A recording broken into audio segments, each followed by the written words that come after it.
haddii aad ku cusub tahay janaalka Waadiga Dunida, haatan ku soo bilow ka mid noqo asxaabta ku tahan janaalka Waadiga Dunida adiga oo saaraya subscribe si aad ula socoto muuqaal kasta oo aan soo geliyo. Assalaamu calaykum saaxiibada qiimaha badan, ku soo dhawaada janaalka Waadiga Dunida. Maanta waxa aan idin sidaa barnaamij aad muhiim u ah, kaas oo ku saabsan sida aad asxaabtaada aad ugu ogolaan lahayd in ay taleefankaada ka isticmaalaan hal barnaamij oo keliya, iyaga oo aan u gudbi karin barnaamijyada kale ee taleefankaaga ku jira.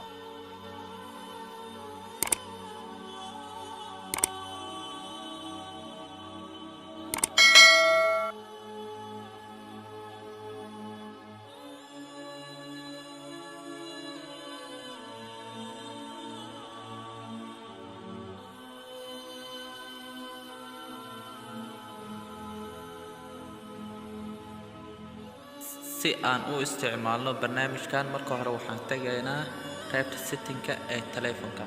Setting-ka ku dhufo, qaybta side-ka ku qor pin. Waxaad ka doorataa qaybta ku qoran tahay pin Windows.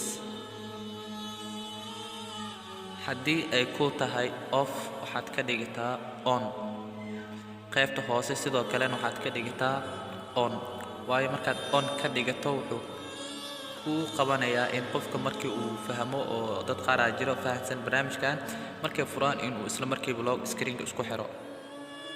Iyadana waxaad ka dhigataa on. in uu shaqeynayo barnaamijkan, marka hore qaanadaad maximize-ka dooro, qaanada aad rabto ka dooro pin-ka, kadib okay deh. qofka waxa aad u ogolaatay kaliya hadda inuu isticmaalo barnaamijka setting-ka, meel kale ma aadi karo. Setting-ka oo kaliya ayuu meeshuu doono ka gali karaa. Calaamada ka noqoshada iyo maximize-ka iyo minimize-ka kulli ma shaqeynayaan. Marka sidee ayaan ugu qaadi karnaa pin-kan aan ku xirnay?